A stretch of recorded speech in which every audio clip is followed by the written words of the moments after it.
예, 안녕하십니까. 저는 새로운 커뮤니케이션 문화를 창조하는 나우앤나우의 신준혁이라고 합니다. 금일 아이디어 회의의 정석 세미나에 참석해주신 여러분 감사합니다. 예, 그럼 첫 번째 세션의 주제, 회의라는 생각에 대해서 지금부터 발표를 시작하겠습니다. 오늘 아침에 저 다음 세션으로 발표할 친구가 이러한 이야기를 했는데요. 일본의 한 문학상에서 인공지능이 쓴 소설이 예선에 통과했다고 합니다. 과연 이 소설의 저작권은 누가 갖게 되는 거냐고 인간들이 서로 분쟁을 일으켰다고 합니다. 그러면서 문득 기계가 인간보다 훌륭한 것 같다고 이야기를 했는데요. 이 친구의 말이 맞을 수도 있겠다라는 생각이 들었습니다. 기계는 점점 인간이 되어가고 있습니다. 로봇의 부상이라는 책을 보면 교육으로 기계와의 전쟁에서 이길 수는 있지만 그 정도의 교육을 받을 수 있는 사람은 제한되어 있고 보장되는 일자리 또한 소수에 불과하다고 이야기를 합니다. 일자리를 빼앗아가는 것은 물론 앞서 소설에 예를 들었듯이 문화, 예술, 컬처 부분에서도 기계는 인간의 영역을 침범하고 있습니다. 제가 최근에 화제가 됐던 포켓몬고에서 현실이 아닌 인공지능을 따라가는 사람들이 나왔잖아요. 저희 풍경을 봤을 때 굉장히 충격이었습니다. 이미 우리의 속도가 인공지능보다 많이 뒤처지고 있다는 생각이 들었습니다. 기계는 이제 인간 세상을 위한 것이 아니라 조금 다른 방향으로 가고 있지 않나라는 생각이 들었습니다. 반면 인간은 기계가 되어가고 있죠. 데이터를 수집하기 위해 머리에 칩을 이식하고 작은 생체 칩으로 감정을 조절할 수 있게 됩니다. 멀지 않은 미래에는 이미 스티븐 스필버그 감독의 AI라는 영화가 현실이 될 것 같습니다. 제가 어린 시절에 즐겨봤던 만화 영화 은하철도 999가 있는데요. 옛날에는 미처 몰랐는데 이 주인공 철이가 은하철도에 몸을 싣은 이유가 안드로메다 행성으로 가서 불사의 기계인간이 되기 위해서라고 이야기를 합니다. 하지만 철이는 스스로 죽음을 선택하는 기계인간들을 목격하게 되고 이들이 삶이 지겨워서 스스로 기계의 몸을 파괴했다고 합니다. 이렇게 영원이란 시간 속에서 점점 시간의 가치를 잃어버리게 된 것입니다. 예, 그렇다면 기계, 기계가 되고 있는 인간, 인간이 되려 하는 기계, 이들의 차이점은 무엇일까요? 기계학습 전문가 앤서니 골드블럼은 기계와 인간의 차이를 이렇게 설명했습니다. 기계는 현재까지 학습된 데이터로만 답을 낼 수 있습니다. 전에 본 적 없는 문제는 풀 수가 없다고 이야기를 하는데요. 이와 같이 아직 발견되지 않은 새로운 상황에 대해 대처하는 아이디어는 인간만이 낼 수가 없다고 이야기를 합니다. 그러니까 우리는 어떤 생각으로 과학을 만들어냈고 세상을 변화시켰습니다. 우리가 또 어떤 새로운 생각을 해서 어떤 세상을 만날지에 대해서는 무섭기도 하지만 더 큰 기대가 되기도 합니다. 그래서 요즘 급격한 변화로 새로운 생각법이 필요하다는 사람들이 참 많은데요. 미래를 내다보는 사고가 필요하다고 생각하고 있는 거죠. 분야에 따라서는 프로세스에는 변화가 있겠지만 근본적인 인간의 커뮤니케이션은 동일한 연장선상에 있을 거라는 생각을 했습니다. 예, 바로 혼자 생각할 것인가, 함께 생각할 것인가에 대한 이야기를 할 수 있을 것 같은데요. 뻔한 이야기지만 세상의 모든 결정은 회의의 문화에서 만들어졌다고 해도 과언이 아닌 것 같습니다. 함께 의견을 내고 충돌하고 인간들끼리 화학작용을 통해서 낸그 회의 문화는 승률이 매우 높은 편입니다. 반면 혼자 생각하는 것이 나쁘게 작용을 한다면 따돌림의 문화가 될 수 있고 좋게 작용하면 혁명이라도 이야기할 수도 있습니다. 단 함께 생각하기의 단점은 창의성이 편준화된다는 단점이 있습니다. 평균 3할은 낼 수는 있어도 명장면을 연출하기는 힘든데요. 이런 장단점들을 고려한 회의 문화가 만들어져야 될 것 같습니다. 지금부터는 훌륭한 아이디어가 만들어지는 실험실 세계 기업들의 회의실을 살짝 엿보겠습니다. 첫 번째, 경영계의 전설로 남은 GM의 회의 방식에 대해서 알아보겠습니다. 현재 전설로 남아있는 이 CEO 알프레드 슬로는 경쟁자였던 포드를 넘어서기 위해서 브랜드를 차종과 가격별로 차별화하는 새로운 전략을 구사했습니다. 연령별로, 소득별로 서로 다른 소비자 수요를 예측했는데요. 이렇게 자동차 라인업을 구성하는데 현대식 마케팅 전략을 구사했습니다. 여기 핵심은 모든 고객의 추구와 목적에 맞는 차를 만든다는 것이 경영 방침이었는데요. 회의 방식에서도 이런 경영 방식이 두드러지게 나타났습니다. 슬로는 회의 중 다른 사람의 의견을 경청한 뒤 마지막에 발언하였고 항상 다른 사람의 의견을 비판하지 않았습니다. 다른 사람의 의견에 감정이 섞인 비판을 하지 않았을 뿐 아니라 어떤 의견이 비판을 받으면 오히려 이런 비판을 자제시키려고 서로 노력했다라고 이야기를 합니다. 반대로 이런 회사 내에 직원들이 친구를 만드는 것을 굉장히 경계했는데요. 가족과 친구들 사이에 항상 유쾌하고 자상했지만 GM 내만큼은 사무적이고 딱딱한 사람이었다고 합니다. 직장 내에서 직원들끼리 서로 이름이 아닌 성을 부르는 문화를 발전시켰습니다. 이는 직장 내에서 친한 친구가 되면 파벌이 생기고 편가르기가 성행하는 것을 막기 위함이라고 이야기를 하더라고요. 예. 그 다음은 제 유년 시절에 이제 상상력을 자극했던 토이스토리라 니모를 찾아서 같은 훌륭한 애니메이션을 만드는 픽사에 대해서 한번 살펴보겠습니다. 픽사는 회의를 할 때 명칭을 개그 세션이라고 지었습니다. 누구나 발언을 할 수 있고 아이디어를 나누는데 주저함이 없는 분위기를 형성했다고 합니다. 나중에 누가 누구의 아이디어인지도 모른 채 이렇게 되게 성행한 커뮤니케이션을 만들었는데요. 또한 스튜디오에 떠다니는 직원들이 작은 아이를 하나라도 놓칠까봐 작업 공간 전체를 아이디어화 시켰다고 합니다. 권위를 버리고 자유가 넘치는 회의실로 만들어낸 거죠. 반면 경쟁사인 워너브라스 같은 경우는 노노 세션이라는 회의를 또 주관을 하는데 뭐냐면 결코 회의 시간에 노라고 얘기하지 않는 그런 문화를 만들어냈습니다. 예, 다음은 아마존에 대해서 좀 제가 살펴봤습니다. 아마존에서는 회의를 할 때 서로의 아이디어를 비판하고 동료들을 서로 허리뜯게 하는 그런 풍토를 갖고 있다고 합니다. 책 마케팅 부서였던 이제 고 을슨이라는 사람은 회의실 밖에만 나서면 남녀 불문하고 얼굴을 가리고 있는 모습을 볼 때가 많다고 했는데요. 함께 일하는 직원 거의 모두가 자신의 책상에서 울곤 했다고 합니다.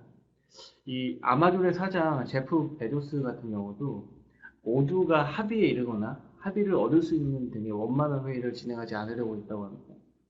리더는 의사결정에 대해 항상 의심하고 그 의미를 묻는 일을 게을리하면 안 된다고 이야기를 하고 있습니다.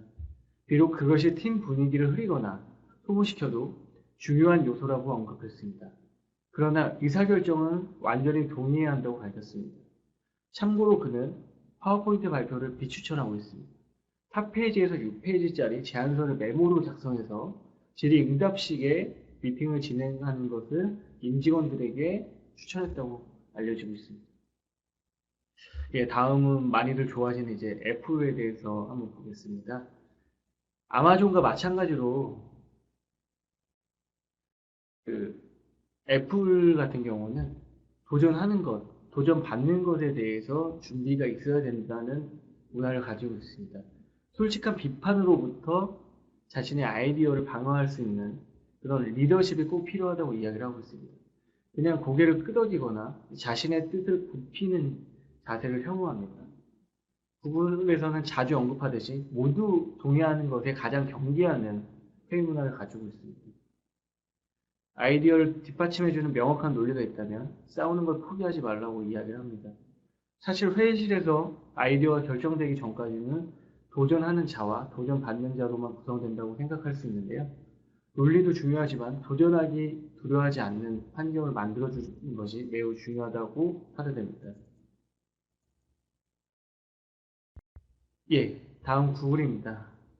구글의 중요한 전략의 핵심은 뭐냐면 매주 금요일 TGIF 미팅에서 경영진과 직원 간의 정보 공개와 토론을 통해서 대부분 결정된다고 이야기를 하고 있습니다. 회의의 중요한 이슈와 관련된 정보를 직원들에게 공개하고 직원들과 함께 토론을 진행합니다. 토론 주제의 경험과 전문성 있는 구글 직원들은 누구라도 자유롭게 의견을 발표할 수 있고 경영진은 이런 정보를 충분히 청취한 후에 그 마지막 의사결정 회의를 통해서 중요한 그 결과를 도출한다고 이야기를 하고 있습니다. 특이점은 회사의 정보가 경영진과 일부 해당 부서에만 공유되는 것이 아니라 직원 모두에게 공유된다는 것, 그리고 직원은 자신의 경험과 전문 지식을 공유함으로써 의사결정에 기여할 수 있다는 구조를 가지고 있습니다. 제품 개발 프로세스도 정형화된 툴이 없고 매주 열리는 제품 품평회에서 자연스럽게 방향이 설정된다고 합니다. 이 품평회에서 관심 있는 직원들이 참여해서 미비한 점, 개선 아이디어나 제품 출시 여부에 대해서 다양한 의견을 개진을 하고 자연스럽게 제품 개발 방향을 정립한다고 이야기를 합니다.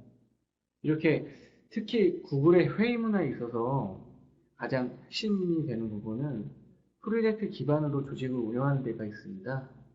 기존 프로젝트에 소속된 직원도 다른 프로젝트에 참여하도록 한 이 20%의 룰도 존재합니다. 이렇게 이런 회의 문화가 조직 간 경계를 느슨하게 만들고 활발한 의사소통과 협업을 가능케 합니다. 예, 예. 마지막으로 요즘 클라우드 노트 서비스를 제공하는 핫한 에버노트에 대해서 한번 말씀드리고 이야기를 마무리하려고 합니다. 유명한 CEO 필 라비는 회의 진행법을 독특한 트레이닝 전략을 쓴다고 합니다. 미팅 주제와 관계없이 신입 한 명씩을 꼭 참석시킨다고 하는데요. 그냥 참관하는 것이 아니라 철저히 준비시켜서 질문도 하고 발표도 하게 만든다고 합니다. 스타트업으로서 한 사람의 여러 스킬을 갖춰야 한다는 생각으로 젊은 신입들을 재발견했다고 이야기를 많이 하고 있습니다.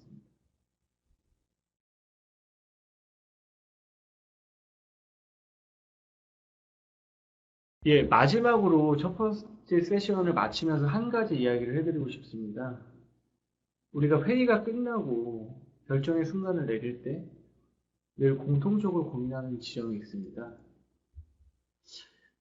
우리가 생각하는 아이디어가 맞았음에도 불구하고 틀렸다고 생각하는 때가 있고요.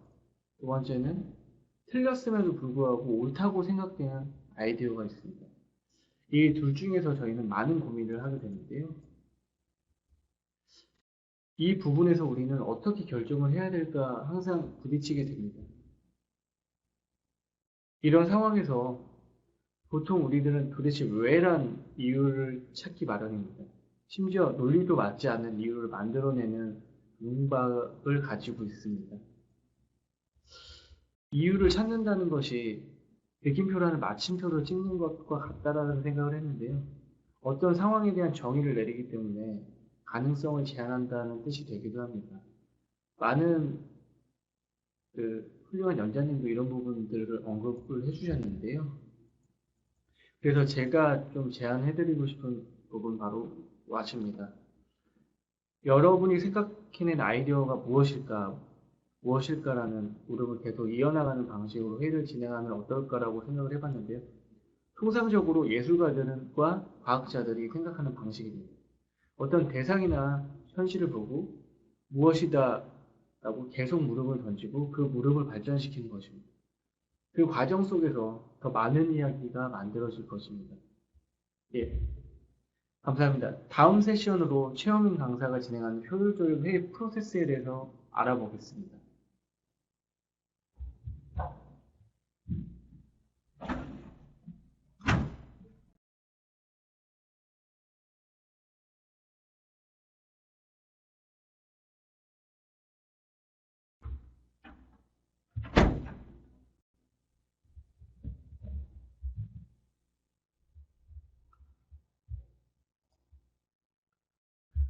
네, 안녕하세요. 네, 강의 잘 들었습니다. 이제 앞에서 말씀드린 심준영 강사님의 강의를 잘 들었는데요. 어떠셨나요? 재미있지 않으셨나요? 저는 그보다 재미가 없을까 봐 걱정되는 부분이 많은데요. 그래도 최선을 다해서 강의를 하도록 하겠습니다. 저는 신준혁 강사님과는 조금 다른 강의를 해보려고 합니다. 사례가 중심이 아니라 그렇다면 효율적인 회의는 어떻게 하는 것이냐에 대한 방법론을 알려드리려고 합니다. 부족하지만 재미있게 들어주시기 바랍니다. 좀 더 효율적인 회의법이 궁금하셨을 텐데요. 지금 말씀드리도록 하겠습니다. 제가 소개해드릴 세 가지 효율적인 아이디어 회의 방법은 브레인스토밍보다는 좀 더 양질의 아이디어를 얻으면서 회의 시간을 단축할 수 있다고 말씀드릴 수 있습니다. 네, 아이디어 회의의 해결 방안. 그럼 이제 세 가지 효율적인 아이디어 회의 방법을 소개해 드리겠습니다. 첫 번째, 브레인스토밍보다는 브레인 라이팅을 이용하자. 두 번째, 브레인 라이팅보단 좀 더 효과적인 가와키타 지로 교수 회의 기법을 이용해 보자. 세 번째, MIT에서 이용하는 회의 방법을 이용해 보자입니다. 그렇다면 브레인 라이팅의 회의 방법에 대해서 먼저 소개해 드리도록 하겠습니다. 네, 아이디어 회의 해결 방안의 첫 번째로는 브레인 라이팅을 소개해 드리려고 합니다. 브레인 라이팅이란 브레인스토밍과 비슷하지만 아주 큰 차이점이 있습니다. 브레인스토밍이란 회의가 시작되면 주제에 관련되거나 혹은 관련이 없더라도 발언을 하는 것입니다. 허나 브레인스토밍의 문제는 발표하는 것을 두려워하거나 자신의 생각을 말하는 게 서툰 사람은 브레인스토밍에 소극적이거나 수동적일 수밖에 없습니다. 그래서 브레인 라이팅을 알려드리겠습니다. 일단 회의를 시작하게 되면 큰 틀의 주제를 가지고 시작하게 됩니다. 주제를 선정하게 되면 네, 이제 브레인 라이팅 발상 단계라고 있는데요. 네, 635법이라고 합니다. 이제 635법이라는 게 무엇이냐면 4명에서 6명의 사람을 구성을 시키고 그 다음에 이제 3이라는 뜻은 3분에서 5분 사이에 이제 첫 번째 사람이 A안, B안, C안에 대한 아이디어를 내고 이제 5분이 지나게 되면 오른쪽에 있는 사람에게 자신의 용지를 넘기게 되고 두 번째 있는 사람이 A안, B안, C안 이렇게 해서 6명에서 5분마다 옆으로 용지를 넘겨주게 되는 건데요. 이게 브레인 라이팅의 발상 단계라는 것입니다. 네, 이제 그 다음 스텝으로는 네, 이제 아이디어를 평가 및 채택하는 것인데요. 이제 브레인스토밍과 이제 거의 비슷하다고 보시면 됩니다. 이제 아이디어를 추리고 그것을 실행 기획하는 것입니다. 브레인 라이팅의 장점은 특정 개인의 지배적인 영향이 줄어든다는 것인데요. 또한 서로 잘 모르는 참여자들이라면 편안한 의견 교환이 어려울 수 있으므로 첫 대면을 하거나 서먹서먹한 사람들끼리 의견을 모을 때도 효과적입니다. 하지만 이제 단점이 있는데요. 단점으로는 참가자들 간에 서로 토론하고 자극하는 상승 효과를 기대하기 힘듭니다. 그렇기 때문에 브레인 라이팅을 하고 난 후에는 의견을 평가하고 토론하는 것이 굉장히 중요하다고 볼 수 있습니다.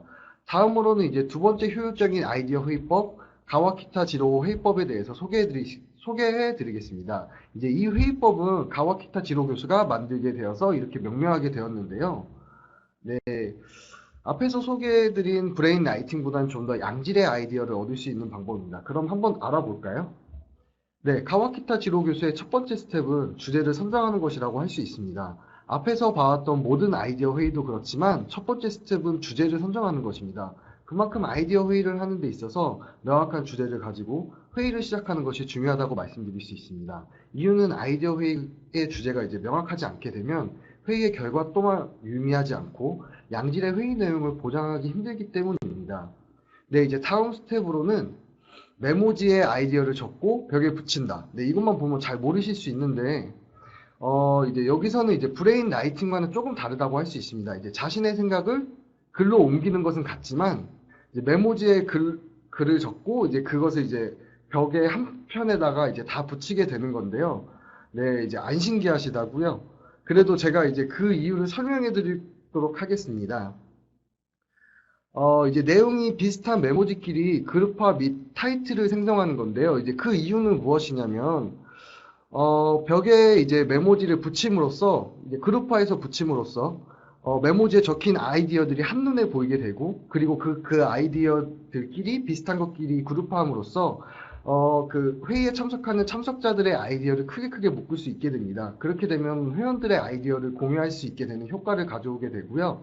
이제 네 번째 스텝으로는 이제 앞에서 말씀드렸던 메모지를 그룹화함으로써 나왔던 그룹으로 묶인 아이디어를 가지고 그 그룹들의 아이디어를 도표화하거나, 이제 도표한다는 거는 그 그룹에 묶인 아이디어를 이제 비슷한 아이디어들끼리 모으고 그것의 숫자를 세는 거고요. 그리고 그 숫자를 세고 나서 가장 많은 개수의 아이디어가 가진 그 그룹을 토론을 하는 것입니다. 이제 그 그룹을 토론을 해서 유의미한 아이디어를 가져오거나, 아니면 이제 그룹에 묶인 아이디어를 문장화시켜서 문장화된 아이디어를 가지고 토론을 하게 되는 것입니다.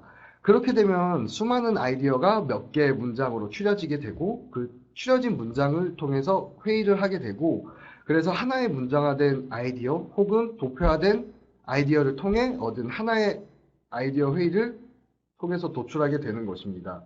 네, 이번에 이제 소개해드릴 그 아이디어 회의 방법은 MIT에서 사용하게 되는 회의 방법이면서, 제가 아이디어 회의를 하면서 가장 양질의 회의를 얻었던 방법입니다. 제가 이렇게 말하니까 궁금하시죠? 이제 안 궁금하셔도 들어보시면 한번 이런 아이디어 회의를 해봐야겠다는 생각을 하시게 될 것입니다. 네, 첫 번째 스텝은 명확한 목표를 설정하라는 것입니다. 앞에서 말씀드렸던 것처럼 주제가 명확하지 않으면 거기서 나오게 되는 아이디어는 쓸모없거나 회의 주최자가 생각하는 아이디어대로 흘러가지 않을 가능성이 크다고 볼 수 있습니다. 그렇기 때문에 회의는 목표가 명확해야 한다고 볼 수 있습니다. 네, 두 번째 스텝으로는 누구를 회의에 참석시킬지 고민하라. 네, 매번 아이디어 회의를 할 때 그냥 너도 한번 들어와라 라는 식이거나, 혹은 팀원 전체와 회의를 진행하셨나요? 이제 그렇게 된다면 회의를 참석하는 참석자들이 아이디어 회의에 피로감을 느끼거나 부담을 느끼게 되고 좋은 결과를 얻을 수 없게 됩니다. 그렇기 때문에 회의를 하기 전에 이 회의에 참석하는 회의원들이 이제 적절한지 생각해 볼 필요가 있습니다. 그리고 다음으로는 글에 써져 있지는 않지만 아이디어 회의를 할 때에는 4명에서 6명의 알맞은 인원을 참석시키라는 것입니다. 이제 회의 때 너무 적은 인원을 참석시키게 되면 그 아이디어가 많이 나오지 않기 때문에 이제 회의의 분위기 자체가 좀 다운되는 경향이 있을 수 있고요. 그렇다고 너무 많은 인원을 참석시키게 되면 이런 생각을 하게 됩니다. 누군가는 아이디어를 내겠지라는 생각을 가지게 되고 자신은 참석하지 않게 될 가능성이 크기 때문인데요. 네, 그래서 이제 회의를 하게 될 때는 참석 인원을 고려해야 합니다. 이제 다음 스텝, 세 번째 스텝으로는 스케줄을 명확히 하라랍니다. 회의를 진행하기 전에 오늘은 어떤 순서로 회의가 진행되는지 미리 알려주게 되면 회의 참석자는 회의의 대략적인 진행 사항을 알게 되고 좀 더 구체적인 생각을 가지고 회의에 임하기 때문입니다. 이렇게 회의 전에 스케줄을 명확히 함으로써 좀 더 좋은 결과를 가질 수 있게 됩니다. 예를 들면 스케줄을 명확히 하라는 게 이제 강의에서 나오는 이제 아젠다, 주제 같은 거나 이제 그 시간에 따라서 어떤 것을 하는지, 그다음에 이제 미팅에 관련된 기본적인 내용들을 알려주라는 것입니다. 이제 다음 스텝으로는 회의의 중재자를 정하라는 것입니다. 어떻게 보면 회의의 중재자가 아이디어 회의에 있어서 가장 중요하다고 볼 수 있는데요. 저 같은 경우에도 회사 내에서 회의를 진행할 시에 중재자의 역할이 굉장히 크다고 느껴집니다. 회의를 진행하면서 많은 일들을 회의 중재자가 바로 잡아주고 나아갈 방향을 제시함으로써 회의 참석자들이 자신들의 아이디어를 편하게 낼 수 있고 좋은 결과를 가져올 수 있다고 생각합니다. 여기서 간과하지 말아야 할 점은 회의 중재자는 회의 내에서 꼭 선임자일 필요는 없다는 것입니다. 회의 내에서 선임자가 중재자 역할을 한다면 자칫 회의는 일방적인 방향으로 흘러갈 수 있기 때문에 중재자는 양방향 소통을 할 수 있도록 회의를 진행해야 합니다. 네, 이번에 이제 다섯 번째 스텝, 정해진 시간에 시작과 끝을 맺어라. 네, 앞에서 소개해드린 회의는 전부 4번째까지 있었는데 이번 회의 방법은 7번째까지 있습니다. 지루하신가요? 네, 죄송합니다. 제가 강의를 자주 해본 적이 없어서 좀 지루하게 느껴질 수 있는데요. 그래도 귀를 기울여 들으신다면 당신은 아이디어 회의에서 많은 것을 얻으실 수 있을 겁니다. 네, 다섯 번째, 이제 정해진 시간에 시작과 끝을 맺으라. 이제 회의의 시작 시간을 명확히 하고 끝을 명확히 하게 되면 회의 참석자들은 회의를 참석하는 데 있어서 마음가짐도 달라지는 것을 볼 수 있습니다. 전에는 회의를 참석하기 전에 드는 생각은 이번 회의는 언제 끝나려나, 또 무슨 이야기를 하려나 라는 생각을 하게 됩니다. 하지만 앞에서 말씀드린 세 번째와 다섯 번째 스텝에서 회의 시작 시간과 스케줄 끝맺음을 명확히 하게 되면 회의를 참석하는 참석자는 그 회의에 대한 대략적인 것을 알게 되고, 그리고 시작과 끝나는 시간을 알게 되기 때문에 그 시간 안에 생산적인 아이디어를 내려고 하게 됩니다. 그래서 정해진 시간에 시작과 끝을 맺으라는 거고요. 네, 이제 여섯 번째 스텝으로는 전자기기의 반입을 금지하라. 네, 요즘 같은 디지털 시대, 스마트 시대에 없어서는 안 돼. 스마트폰, 노트북 같은 전자기기 반입을 금지하라는 것입니다. 다들 공감하실 텐데요. 회의를 진행하면서 중간에 회의가 지루하거나 혹은 회의 때 할 게 없어서 카톡을 한다거나 폰을 만지작거리는 행동을 해보신 적이 있으실 겁니다. 이렇게 회의 시간에 전자기기를 안 만지면서 다른 생각을 하게 되고 회의에 불필요한 생각을 하게 되면서 회의의 효율은 떨어진다고 볼 수 있습니다. 회의 때에는 회의에만 집중할 수 있도록 전자기기의 반입을 금지해야 합니다. 네, 드디어 이제 마지막 스텝인데요. 회의 후 빠르게 공유하라. 왜 빠르게 공유하는 것이 중요하냐면 같은 것을 보고 회의를 해도 사람들이 생각하는 것은 다르기 때문입니다. 그래서 회의를 마친 후에는 회의를 정리하는 사람이 정리를 하고 빠르게 공유함으로써 이끌어 나갈 방향을 공유하고 어떻게 해야겠다는 것을 알려야지만 사람들이 서로 다른 방향을 가는 것을 최소화시킬 수 있습니다. 네, 이제 강의가 이것으로 마무리됐는데요. 이상으로 이제 효율적인 아이디어 회의 방법을 마치도록 하겠습니다. 이제 부족함이 많은 강의를 들어주셔서 감사하고요. 이제 다음으로 이제 소개해드릴 것은 Now and Now라는 것을 소개해드릴 건데요. 지금 여기 보이시는 화면 보이시나요? 이 화면은 Now and Now라는 화상회의 솔루션을 이용한 것입니다. 이제 화상회의라는 게 어떻게 보면 지금은 좀 생소하실 수도 있는데요. 이제 요즘과 같은 디지털 시대에 화상회의를 통해서 이제 업무의 효율성을 향상시키고 돈도 절약되는 이런 효과를 누릴 수 있습니다. 그리고 이제 화상회의를 통해서 이제 뭐 외국에 있는 친구들과도 편하게 의사소통을 할 수 있고, 네, 이제 그런 것도 할 수 있고, 이제 화상회의라는 게 이제 말 그대로 회의잖아요. 그래가지고 이제 대학생들이 편하게 집에서 이제 직접 만나지 않아도 화상회의를 통해서 이제 아이디어를 도출해낼 수 있고 과제를 할 수 있는 세상이 된 것입니다. 네, 지금 나우앤나우에서 화상회의를 이제 무료로 이용하실 수가 있거든요. 네, 그래서 이제 나우앤나우에 들어오셔서 많은 이제 화상회의 솔루션을 경험해 보셨으면 좋겠습니다. 네, 이상으로 강의를 마치겠습니다. 감사합니다.